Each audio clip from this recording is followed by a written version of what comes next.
What's up, world? It's your girl, Yolanda. Thank you for tuning in.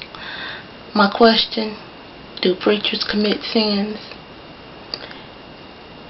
I'm just finna start something. I see your eyes bucking right now. But I'm just asking a question, do preachers commit sins? I mean, you see your preacher up on the pulpit, he giving a sermon. He got like 50-some people listen to him, taking in.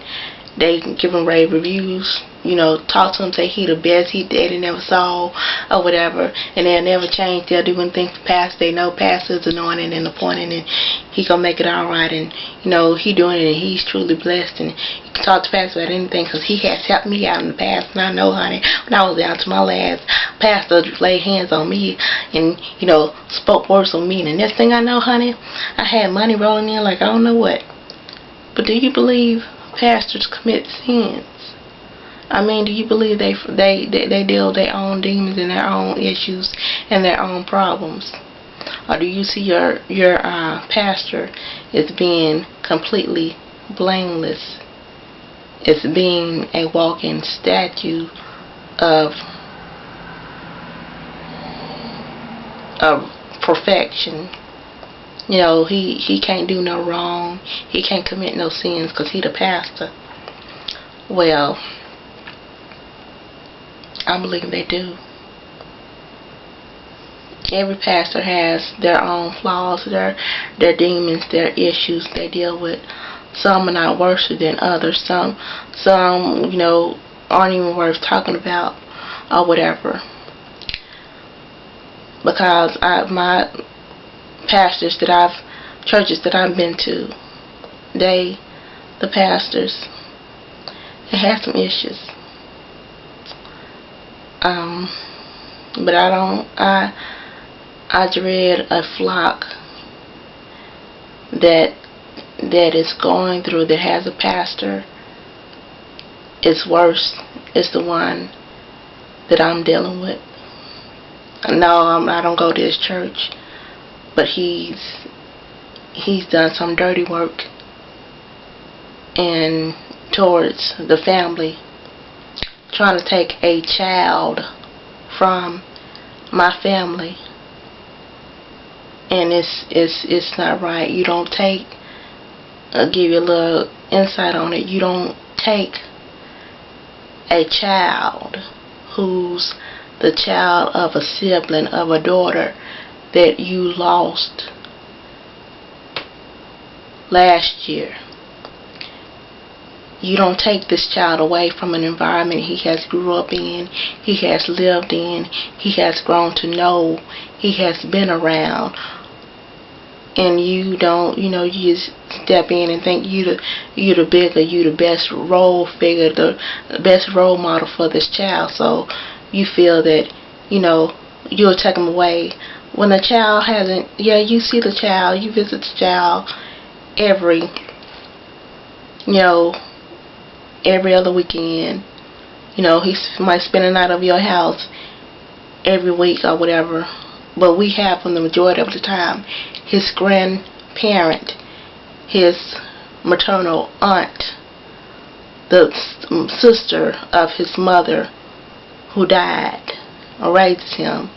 You don't take that child away from that family, from that kind of environment. They already lost their sibling, their loved one, their child, and then you want to take the grandchild away he has grown up in the house all of his life. You don't, some things you don't do, and you think you can go to church and you can stand in front of your congregation and give a sermon and be all high and mighty without anything rolling in the back of your head, or you having doubts or feeling pains or whatever. You don't do that. You don't commit that kind of wrong. I believe you probably think you don't do no wrong, you can't do no wrong or whatever, and then they can't get you.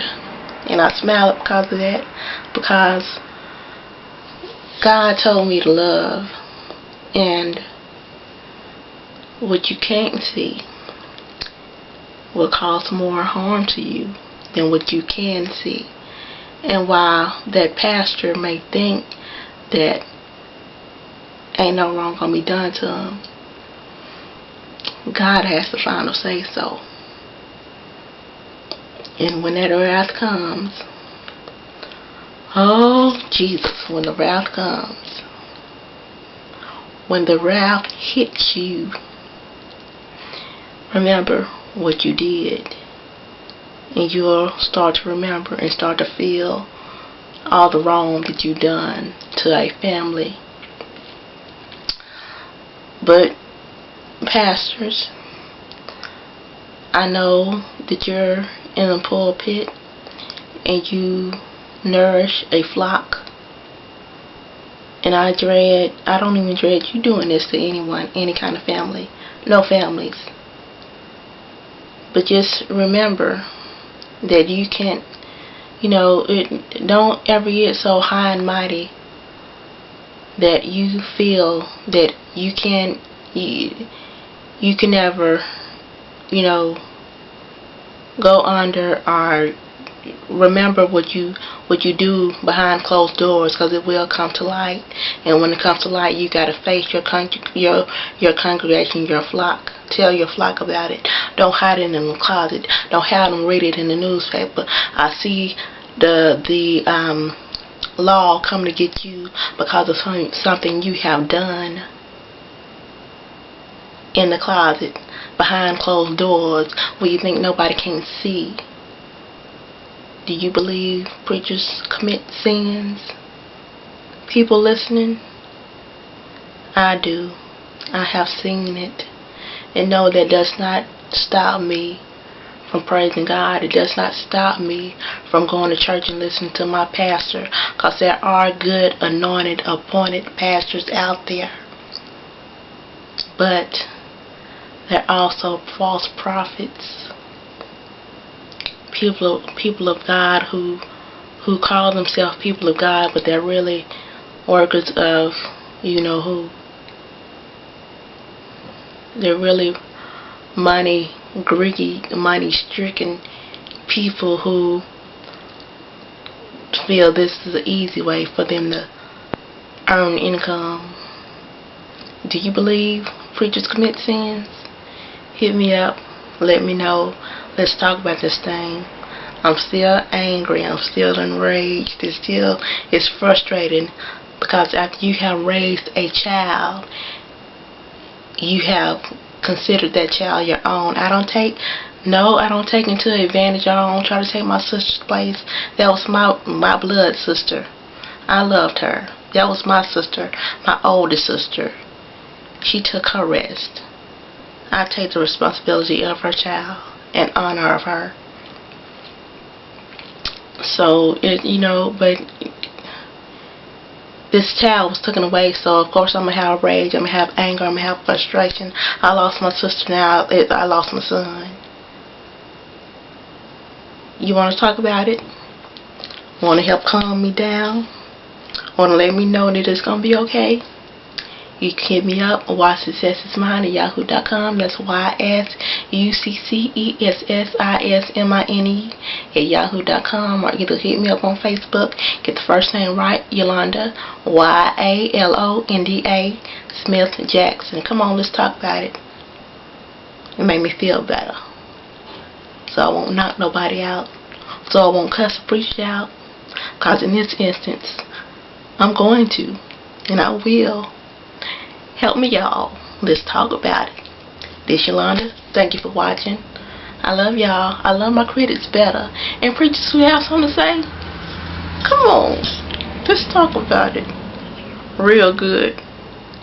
Bye.